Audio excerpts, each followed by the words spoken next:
With a set of 33-inch tall tires, the Discovery can become one of the most capable vehicles on the trail. However, unlike the Defender, the Discoveries are known for having small wheel arches. Therefore, fitting the 33s isn't the easiest task. So in today's video, we are going through exactly what it takes to fit a tire of this size.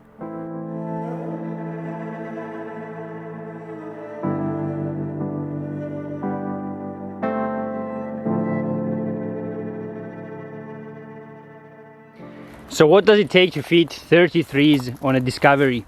I will start from the front side of the vehicle, which was the easiest, believe it or not.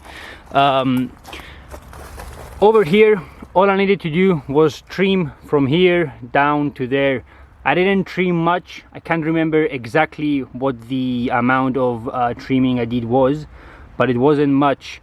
It basically just allows the tire to turn without grabbing on the arch, because at the front you do not have as much articulation as you have in the rear. You do not really need to do much trimming unless you have aftermarket lower control arms, which will lead to more articulation. You might need to do some more trimming. Most of the trimming was done in the rear. Now keep in mind that the amount of trimming you need to do will vary depending on the suspension lift you have, the shocks you have, the wheel offset you have. So in my case, I am running stock wheels with 3 centimeters of wheel spacers. In the rear it is a 4-inch lift, and in the front a 2.5-inch lift. Now, before I changed my shocks last, the rear wheel would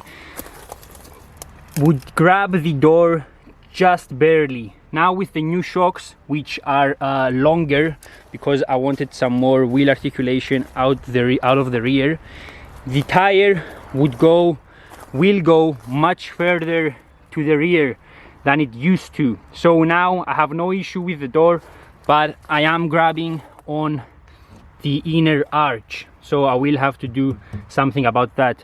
Basically, the reason I am telling this to you is that each vehicle is going to be different depending on your setup.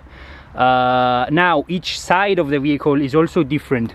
Before I show you how much I trimmed, on the right side, the rear wheel, when the vehicle flexes, will travel further back than the other side, and as you can see here, it did some damage to my arch, because the tire would hit on the arch, whereas on the other side it wouldn't.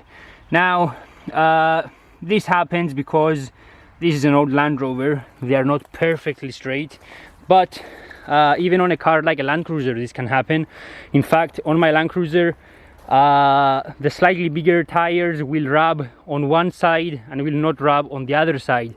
So this is pretty much a common thing, to be honest. But yeah, just keep that in mind, that each side can be different. Now to fit the 33s, I've done the famous camel cut.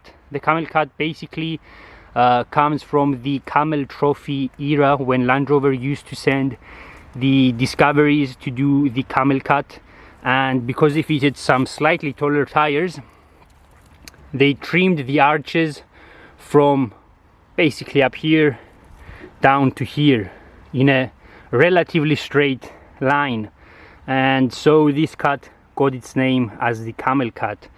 Now normally the rear arch would be somewhere about here, so I trimmed a fair bit from the rear here. But the good thing is that inside the arch there's nothing, and this is soft aluminum, so it is very easy to trim.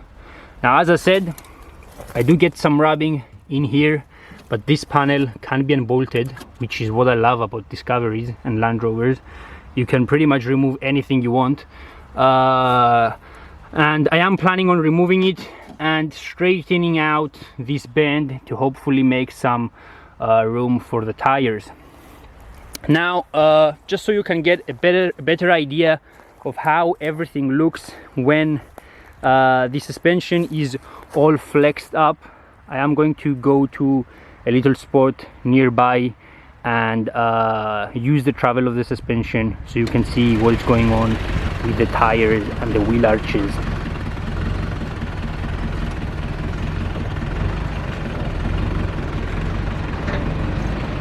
So I have the Discovery all flexed up. As you can see, over at this side there are no issues with any rubbing. The wheel, due to suspension geometry, when the wheel comes down, the length of that arm designates how much of a curve the wheel will do. Now on Land Rovers they are relatively long, so the curve isn't as profound, but when you have this much travel, you can see that the wheel does start to come towards the front end of the car. But because it is already way down, there are no issues with rubbing over there. In the rear, as you can see, there are there is tons of space. Over on the other side is where obviously you will have more issues. Now, as I said, over at the door side there is plenty of space with the new shocks, because if you can imagine, the axle kind of sits like this now, because the other wheel over on that side traveled forwards, so this one went backwards, so the axle kind of sits this way right now. And because it pushed this wheel over to this side, again due to the arm length, the rear wheel goes straight into the inner arch right here. As I said, I will have to do something about that, but it is no big deal. It no longer rubs on the outer arch or on the doors, so I don't really mind for now. I will see how I will address the issues. But yeah, other than that, this is pretty much all it takes to fit 33s on a Discovery.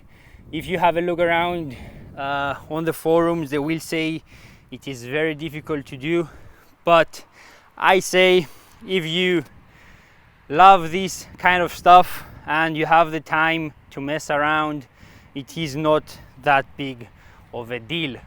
So yeah, I hope you have found this video helpful. If you did, please consider subscribing, and I'll see you on the next one.